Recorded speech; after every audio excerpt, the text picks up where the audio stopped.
आज हम क्लास 9 प्रश्नावली 4.2 का प्रश्न तीसरा और चौथा करेंगे। तो चलिए स्टार्ट करते हैं। दो चरों वाले रैखिक समीकरण, ये हमारे पाठ का नाम चल रहा है, दो चरों वाले रैखिक समीकरण। तो हमें मालूम है कि दो चरों वाले रैखिक समीकरण को जो हम जर्नल हमारी फॉर्म है, हम उसको कैसे लिखते हैं, ax प्लस बी वाई बराबर है c। आज हमने क्या करना है, आज हमारे पास यही ऐसा ही एक रैखिक समीकरण दिया होगा जिसमें कुछ a की वैल्यू, b की वैल्यू और c की वैल्यू दी होंगी। हमने क्या निकालने हैं, इनके हल निकालने हैं।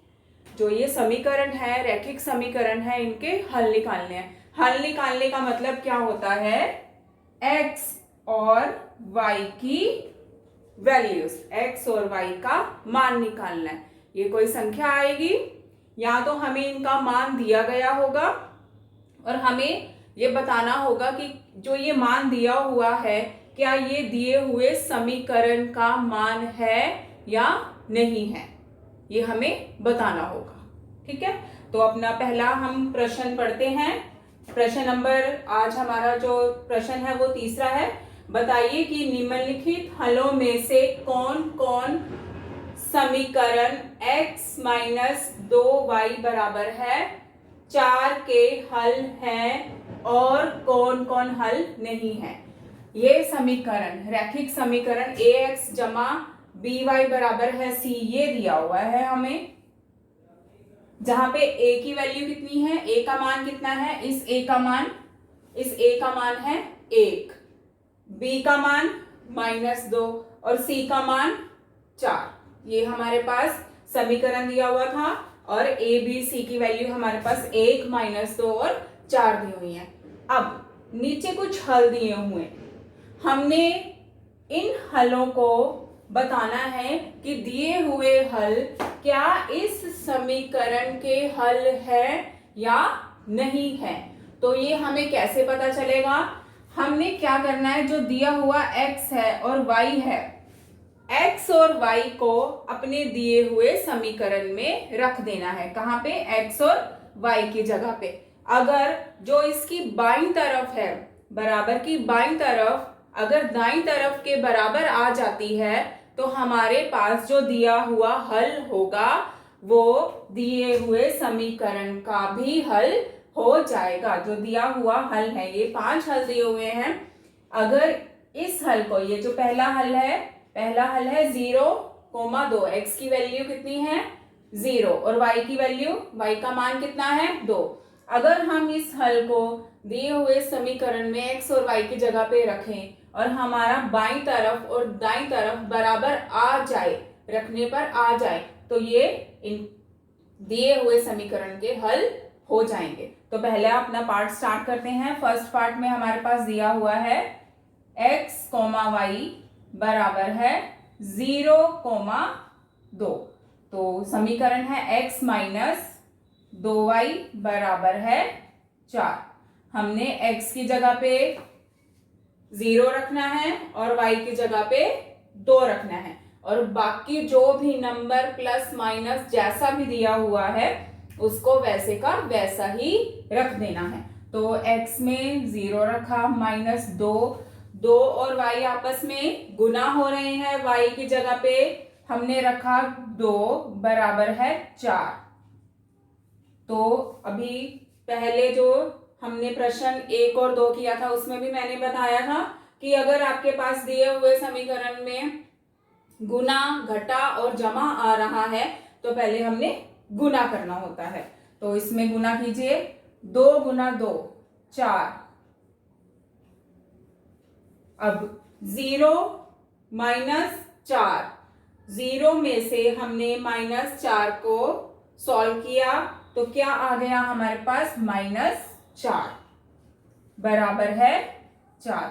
क्या -4 4 के बराबर है, नहीं, -4 4 के बराबर नहीं है। यह सत्य नहीं आया,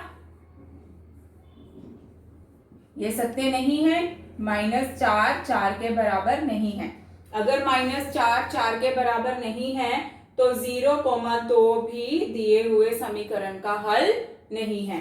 तो हमारे पास इसका उत्तर क्या आ जाएगा कि जो 0,2 है, 0,2 दिए हुए समीकरण का हल नहीं है, हल नहीं है। अब सेकंड पार्ट में फर्स्ट में 0,2 था, सेकंड पार्ट में क्या आ गया है 2,0। तो यहां पर x की वैल्यू 2 और y का मान कितना दिया हुआ है 0। तो रखते हैं इसी समीकरण में, x की जगह पे अब हमने रखना है 2 -2 गुना y की जगह पे y का मान कितना है 0 बराबर है 0। बाकी हमने वैसे का वैसा लिख दिया। अब इस समीकरण को हल करते हैं। 2 गुना 0 0 बराबर है 4। 2 में से 0 माइनस किया 2 बराबर है 4। क्या यह सत्य है? यह सत्य नहीं है। अगर ये हमारे पास 2 जो है 4 के बराबर नहीं आया, यानी कि हमारी बाईं तरफ दाईं तरफ की बराबर नहीं आई, तो जो ये मान था x और y का 2,0 यह दिए हुए समीकरण का हल नहीं है, नहीं है। थर्ड पार्ट में, तीसरे पार्ट में हमें दिया हुआ है 4,0। 4,0 के साथ चलेंगे। x का मान 4 और y का मान 0। x का मान 4 और y का मान कितना दिया हुआ है हमें 0। तो यहां पे रख दीजिए, x की जगह पे 4 -2 गुना y का मान 0 बराबर है 4। तो अपने पास क्या आ गया 4 - 0 बराबर है 4। 2 को 0 के साथ गुना किया 0 आ गया। 4 में से 0 4 बराबर है 4। 4 4 के बराबर है, तो हमारे पास बाईं तरफ दाईं तरफ के बराबर आ गई। यह कब आई? जब हमने क्या रखा x और y का मान, x का मान 4 रखा और y का मान 0 रखा। तो ये जो आपके पास 4, y है, ये दिए हुए समीकरण का हल है। अभी तक हमने 3 पार्ट किए हैं, जिसमें पहले पार्ट में भी क्या आया, हमारे पास हल नहीं आया, दूसरे में भी हल नहीं आया, और तीसरा जो है दिया हुआ x और y जब हमने समीकरण में रखा तो हमारा दाईं तरफ और बाईं तरफ बराबर आ गया। ये इसका हल है। अब हम करेंगे फोर्थ पार्ट। फोर्थ पार्ट में आपके पास वर्गमूल में दिया हुआ है, वर्गमूल 2 और वर्गमूल 2 गुना 4, ये हमारे पास दिया हुआ है। तो x का मान क्या है इसमें? x का मान वर्गमूल 2 और y का मान है 4 वर्गमूल 2। यह x और y के मान हैं, तो हम इसमें रख देते हैं x की जगह पे वर्गमूल 2। फिर उसके बाद क्या है -2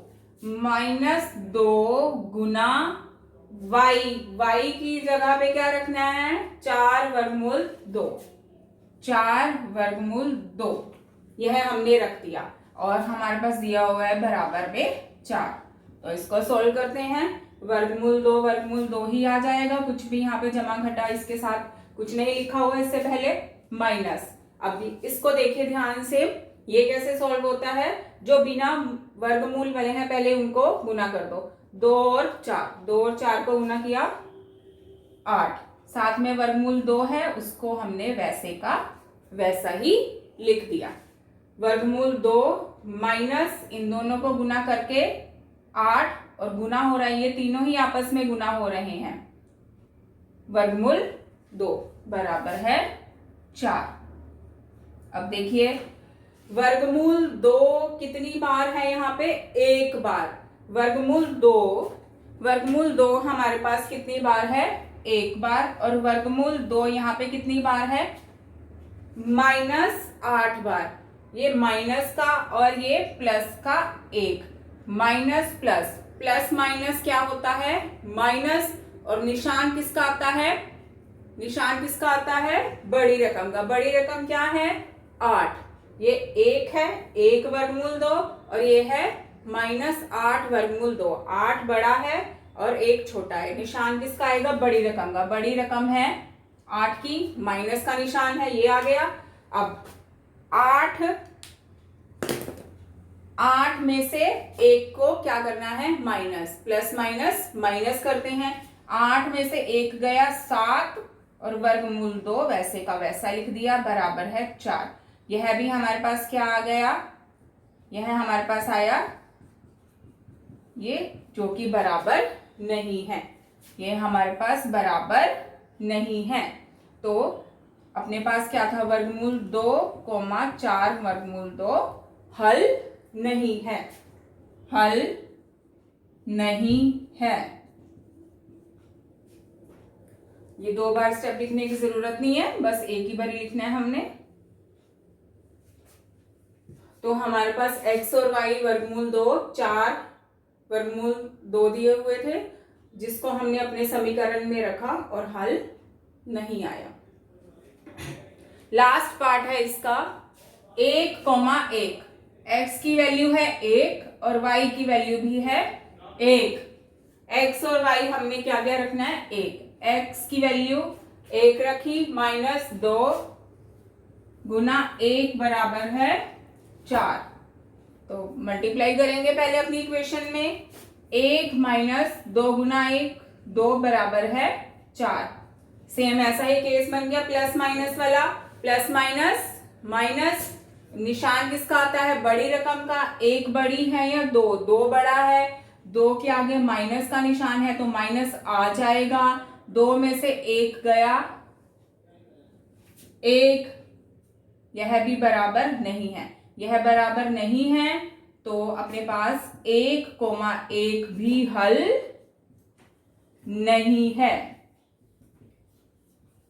तो ये हमारा थर्ड क्वेश्चन था। थर्ड क्वेश्चन में हमारे पास 5 पार्ट दिए हुए थे।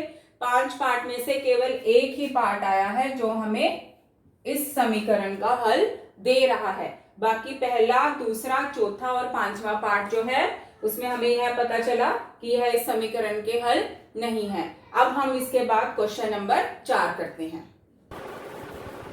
फोर्थ क्वेश्चन है हमारे पास, k का मान ज्ञात कीजिए जबकि x बराबर है 2 और y बराबर है 1। समीकरण 2x जमा 3y बराबर है k का एक हल है। अब इस प्रश्न में ध्यान से देखिए, इस प्रश्न में हमें ये बताया हुआ है कि जो x y है, x y क्या है? 2,1, वह इस दिए हुए समीकरण का हल है। अगर हल है तो इसको जब हम इस समीकरण में रखेंगे, 2x जमा 3y बराबर है k समीकरण में x की जगह पे और y की जगह पे 2 और 1 रखेंगे तो हमारे पास बाईं तरफ और दाईं तरफ क्या आएगी? बराबर आएगी। अगर ये बराबर आएगी तो इससे हमें k का मान पता चल जाएगा। k का मान ही हमने निकालना है। k का मान निकालने के लिए हमारे पास क्या होना चाहिए था? जो यहाँ की बाईं तरफ है उसकी सभी की सभी वैल्यूज हैं, जो मान है, जो सभी संख्याएं हैं वो पता होती तो k का मान निकल जाता। अब इन्होंने दे दिया है x और y का मान, x और y का मान हमें दिया हुआ है और साथ में ये भी कहा है कि यह इसका हल है। अगर हल है तो वो इस दिए हुए समीकरण को जो है यहाँ पे सेटिस्फाई कर रहा है। तो हम रखते हैं इसमें। अब आपने कैसे लिखना है ये? x बराबर है 2, y बराबर है 1, समीकरण 2x जमा 3y बराबर है k का हल है। हल है। अगर यह इसका हल है तो क्या हो जाएगा? तो क्या हो जाएगा ये? इसीलिए x की जगह पे जब हम 2 रखेंगे और y की जगह पे 1 रखेंगे, अब ये दोनों आपस में 2 और x आपस में गुना, 3 और y आपस में गुना, और ये दोनों संख्याएं आपस में क्या हो रही हैं? जमा। इसके बीच में वैसे का वैसे ही हमने जमा लिख दिया और यहाँ पे x का मान रख के 2 के साथ गुना और y का मान रख के 3 के साथ गुना कर दिया, बराबर है के जो लिखा हुआ था वह लिख दिया। अब इसकी हम बाईं तरफ सोल्व करते हैं। 2 गुना 2 4 जमा 3 बराबर है 3 एकम 3 बराबर है के। अब 4 और 3 को क्या करना है, जमा, बराबर है 7। तो अपने पास के का मान क्या आ गया, 7। तो यह हमने के का मान ही निकालना था। यह मान हम तभी निकाल पाए अगर हमें इस दिए हुए समीकरण का एक हल दिया हुआ था। तो इन्होंने इसका एक हल दिया हुआ था, हमने यह रखा और जो यह समीकरण है यह इसमें सेटिस्फाई होके के का मान हमने निकाल लिया। Thank you.